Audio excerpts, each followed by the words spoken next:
هفته خبر تو خبر داره براتون از عظمایی که گفته بود کمر فتنه شکسته. خب اینم عوامل فتنه اینها. البته ملت ایران کمر فتنه رو شکست. نوچه های عظما هم اومدن گفتن همه چی آرومه و خبری نیست. ولی ناامنی در خیابان ها رو هم جمع کردن. نه تنها ناامنی به خانه ها نرسید و خون خودشون رو در این راه دادن. همه مردم ما امروز از صلابت و شجاعت و فداکاری نیروهای مدافع امنیت متشکرم. بعدم پاسدارا برای اینکه نشون بدن اوضاع آرومه مهمونی ترتیب دادن. دور همی هر ساله فرماندهان پیشکسوت و فعلی سپاه، این بار اما کمی متفاوت‌تر. منظورش از کمی متفاوت‌تر وجود این همه پاسدار لتوپاره. تبریک میگم روز پاسدار رو خدمت شما حسین آقا. نه خدا نگهدار شما باشه. ایشالله زودتر سلامتی کامل رو به دست بیارید. انشالله. یه تصویری به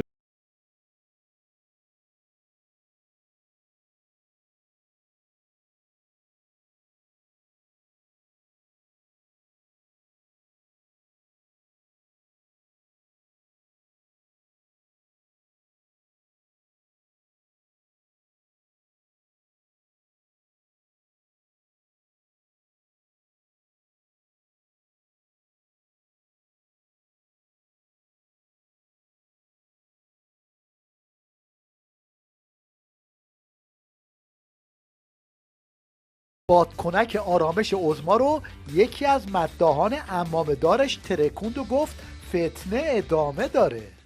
این اتفاق باید میافتاد، عده سرشبکه‌ها پیدا میشدن که شدن.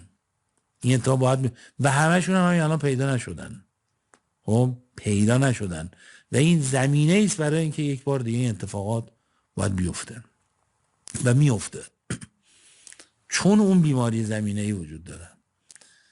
اصلاحاتی ها هم اینطوری به شکستشون اعتراف کردن.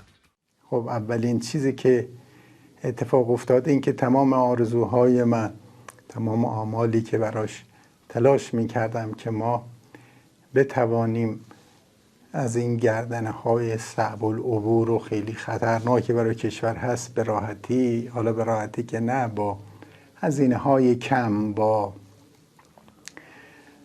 سطحی از امنیت عبور کنیم، خب این که به نظرم میاد تموم شد و الان من یک آدم شکست خورده هستم در این زمینه.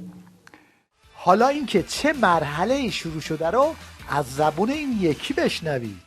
مرجعیت در اون جامعه رو از اینجا به بعد کسی به دست میگیره که با سلاح بهتر کار میکنه، بلده با سلاح کار کنه.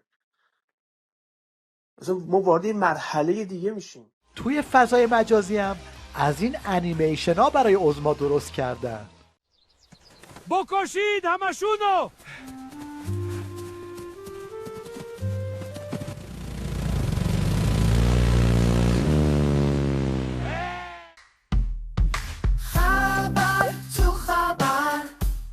مشنگستان این هفته رو با این پرت و پله های رئیس جمهور شوت عظما شروع میکنیم که هنوز تو فاز وعده و وعیده. روز قیامت زبان منو میبندن، بگو چیکار کردی؟ و به خاطر همین ما هی بحث میکنیم با تو دولت، با سیستم، که ما به هر شکلی که شده باید مشکل معیشت مردم رو حل کنیم، به هر شکلی که هست. کارشناسای خودشون هم اومدن گفتن بابا کجای کاری، خودت هم الان تو نوبتی. من واقعا الان نگرانم برای خود آقای رئیس جمهور، مسئول پزشکیان، چون گروه مافیا بعید نیست که حتی به خاطر منافعشون رئیس جمهور رو مافیایی که ترور کنن، از عدم حذف ترجیح سود می‌برد. مشنگ بعدی اینه که تو این اوضاع و احوال اومده مکان اعتراض معرفی کرده. مسجد جای هوشیاریه و بهترین مکان برای اعتراض به سیاست‌های دولت، به عملکرد مجلس، به هر کی می‌خواید اعتراض داشته باشید، به قوه قضاییه. مسجد بهترین جاست. ولو یه نفر داد بزنه دردمندانه یه چیزی بگه، به سطوح آمده باشه، مردم بدونن پناهگاهشون مسجده. اگه جایگاه اعتراض رو دولت مردان نبرن تو مسجد، دولت مرد میگم من فقط دولت، مجلسی هم همینطور، قوه قضاییه هم همینطور، محل رو مسجد قرار ندن، من میگم این طرح چرا اجرا نمیشه؟ این حتما یه پشتی داره. اینجا هم اژه‌ای گوشخوار بازجویی تلویزیونی ترتیب داده تا بگه جوانای قیامی مردم رو زدن، اما اینجوری سنگ روی یخ میشه. شما میگید که افراد تو کوچه بودن دیگه، شما بلوک پرت میکردید به طرف جمعیت دیگه. مامورا بودن داشتن رد میشدن. خب چقدر مامور بودن؟ از کجا میدونی که مامور بودن؟ مامورا بودن. با لباس بودن؟ مامورا با لباس همون نظامیشون بودن. این بسیجی کتک خورده رو یادتونه که میگفت موتورم رو آتیش زدن؟ پی موتورم آتیش زدن. قرآن کیفمو دیدن، مهر تصمیمو دیدن، کیفمو پاره کردن، پاورمو گرفتن، گوشیمو گرفتن. آخوندا از ترس ریزش بسیجی‌ها نمایش جدیدی درست کردن و براش موتور خریدن که نتیجهش چنین مسخره بازاری شد. برای اینکه این آقا سید روح الله عزیز ما کسب و کار تازه و انشالله کم خطری راه بندازه، انشالله تقدیم ایشان خواهد شد.